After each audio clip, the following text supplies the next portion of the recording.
Hi friends, welcome back to my channel. இதுவரைக்கும் நம்ம சேனலை சப்ஸ்கிரைப் பண்ணாமல் பார்த்துட்டு இருக்கவங்க சப்ஸ்கிரைப் பண்ணிக்கோங்க. பக்கத்தில் இருக்க பெல் ஐக்கானை கிளிக் பண்ணிக்கோங்க. வாங்க வீடியோக்குள்ளே போகலாம்.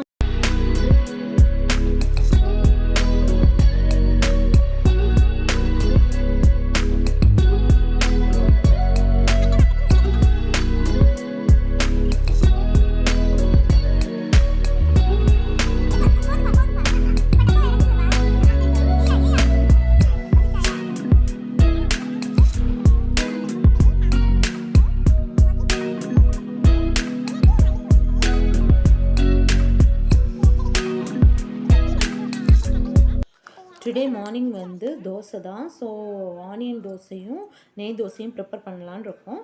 நெய் தோசை வந்து குழந்தைங்களுக்கு செஞ்சு கொடுத்தா ரொம்ப நல்லது. ஸோ இப்படி நெய் தோசை செஞ்சு கொடுங்க அடிக்கடி.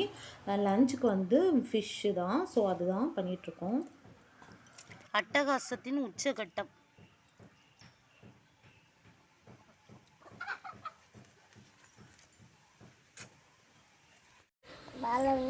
வலை மீன் வேணுமா? என்ன பண்ணணும்? ஃப்ரை பண்ணுமாமா? என்ன பண்ணுவோம்?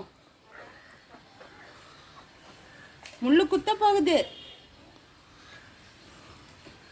நிறைய முள்ளு இருக்கா? ஃபிஷ்ஷெல்லாம் நல்லா வாஷ் பண்ணியாச்சுங்க. பசங்கக்கிட்ட இருந்து ஃபிஷ்ஷை வாங்கி வாஷ் பண்ணி முடிக்கிறதுக்குள்ளே போதுன்னு ஆயிடுச்சு. ஒரு வழியாக வாஷ் பண்ணி முடிச்சாச்சு. இன்னும் குழம்பு வச்சிடலாம். வலை மீன் குழம்பு ரொம்ப நல்லாயிருக்கும். லஞ்சுக்கு இதுதான்.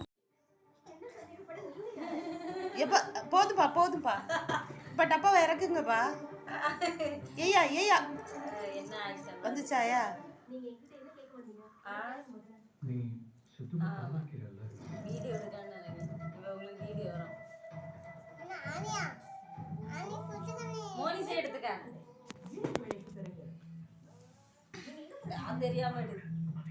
ஏன் உங்க ஆத்துக்காரருக்கு தானேம்மா அனுப்புறேன்.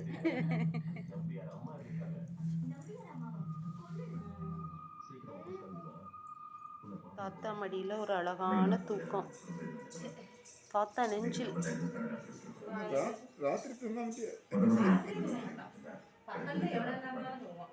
என்ன ஒரு ஆழ்ந்த தூக்கம். எங்கள் வீட்டில் பூத்த பூவை வச்சு நம்ம பூ கட்டுறது எப்படின்னு பார்ப்போம். ஃபஸ்ட்டு ஒரு லேயர் வச்சுக்கோங்க. நெக்ஸ்ட்டு அதுக்கு மேலே ரெண்டாவது கீழே ஓடி போட்டுக்கோங்க. திருப்பி கொஞ்சம் அப்படி அழுத்திக்கிட்டு ரெண்டு பூக்கள் நடையில் இப்படி போடணும். நான் வந்து இது வந்து சாமிக்கு வந்து தொடுத்துட்ருக்கேன். வீட்டில் பூத்த பூ தான். இது வந்து நம்ம சரமாக கெட்டிக்கலாம். நான் கொஞ்சம் நெருக்கமாக தான் கட்டுறேன். ஃபஸ்ட்டு ஸ்டார்டிங்லலாம் எனக்கு வந்து பூ கட்டுறது இப்படி கட்டுறது தெரியாது. சொட்டை போட்டு கட்டுவாங்கல்ல, அப்படி தான் கட்டிகிட்டு இருந்தேன். அதுக்கப்புறம் ஒரு நாள் வந்து எனக்கு இந்த மாதிரி பூ கட்டுறவங்க கட்டுறது மாதிரி ரொம்ப பிடிக்கும். ரொம்ப நெருக்கமாக அழகாக கட்டுவாங்க. அந்த கட்டுறதை பார்க்குறதுக்கே நமக்கு ரொம்ப நல்லாயிருக்கும். பார்க்குறதே ரொம்ப நல்லாயிருக்கும். ஸோ நான் எப்படியோ அதை கட்டி பழகிட்டேன். ஃபஸ்ட்டு வந்து நான் இதை வந்து எப்படி சொல்லுவாங்கன்னா நந்தி வெட்டா பூன்னு சொல்லுவாங்க. அதோட மொட்டை எடுத்து தான் கட்டி பழகினேன். ஏன்னா வந்து அதோட காம்பு வந்து கொஞ்சம் நீளமாக இருக்கும்.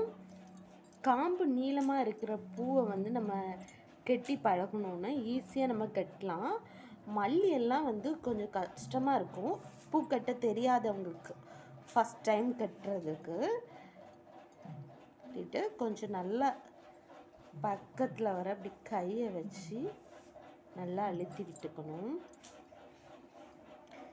இப்போ பிச்சி சீசன்னால் நம்ம வீட்டில் இருக்க பூவை கட்டியே வந்து பிச்சியை வந்து சரம் போல் தனித்தனியாக கட்டி சாமிக்கு போட்டோன்னா ரொம்ப நல்லாயிருக்கும். பிச்சியோட ஸ்மெல்லே தனி ஸ்மெல் தான். நல்லா மணக்கும். மல்லிப்பூவோட மனம் ஜாஸ்தின்னா பிச்சி தான். பார்த்தீங்களா, காம்பெலாம் ரொம்ப நீளமாக இருக்கிறது நம்மளுக்கு ஈஸியாக கட்டுறதுக்கு ஈஸியாக இருக்கும்.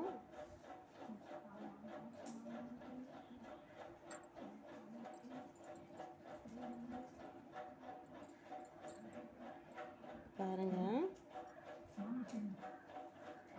இதிலே வந்து நான் 2 வச்சு கட்டிகிட்ருக்கேன். 3 4 வச்சு கட்டுவாங்க. கட்டிட்டு லைட்டாக உருட்டி உருட்டி விட்டு கட்டினோன்னா பூ வந்து நல்லா குண்டு குண்டுன்னு வரும். சூப்பராக இருக்கும்.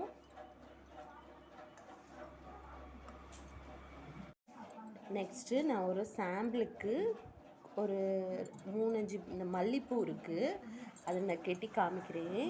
இது எங்கள் வீட்டில் பூத்த பூ தான், பெரிய மொட்டை இருக்குது. ஸோ இதை வந்து வச்சுட்டு மல்லியையும் வந்து நல்லா மொட்டாக இருக்கும்போது கட்டினீங்கன்னா விரிஞ்சு வரும்போது குண்டு குண்டுன்னு இருக்கும். ஒரு பூ வச்சிட்டேன்னா மேலே ஒரு பூ வச்சிடுங்க. வச்சுட்டு கீழே இப்படியே சுற்றிக்கோங்க. சுற்றி விட்டுட்டு கொஞ்சம் டைட் பண்ணிக்கோங்க. பண்ணிவிட்டு அடுத்தது இப்படி ஒரு சொட்டை போட்டுருங்க. அவ்வளோதான். ஃபஸ்ட்டு நானும் எனக்கு கஷ்டமாக தான் இருந்துச்சு. அதுக்கப்புறம் கெட்டின பிறகு நான் சொட்டை போட்டு கட்டினதே மறந்துட்டேன். எனக்கு வந்து இப்படி தான் கெட்ட தோணிகிட்டே இருக்குது. ஃபுல்லாக நான் இப்படி தான் கட்டிகிட்ருக்கேன். அப்படி சொல்லிட்டு கையை வச்சு கொஞ்சம் அழுத்தி அழுத்தி விட்டுக்கலாம். ரொம்ப அழுத்திடாதீங்க, காம்பு வந்து முறிஞ்சிடும்.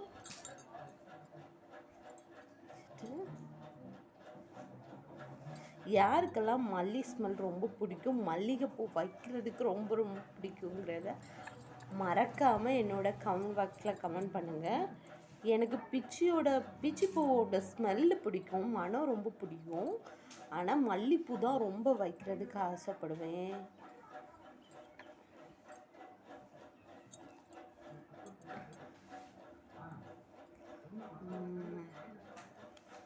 நான் உங்களுக்கு ஒரு சாம்பிளுக்கு மட்டும் இப்போ நான் கெட்டி காமிச்சிருக்கிறேன்.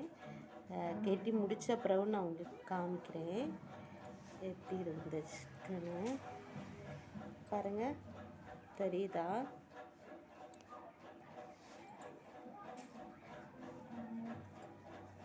எப்படி இருக்குது? இப்படிதான் நான் ஒவ்வொரு நாள் வந்து சலங்கட்டி போட்டுப்பேன் சாமிக்கு எடுத்து வைக்கிறதுக்கு. மோஸ்ட்லி பிச்சு தான் சாமிக்கு ரொம்ப ப்ரிஃபர் பண்ணுவேன். பிச்சு இல்லாட்டி மல்லிப்பூ வச்சுப்பேன். தெரியுதா? இது எஸ்டர்டே கட்டினது. இப்படி கட்டி நம்ம வந்து ஒரு ஏர்டெக் கண்டெய்னரில் இப்படி அடைச்சி நம்ம ஃப்ரிட்ஜில் வச்சிட்டோன்னா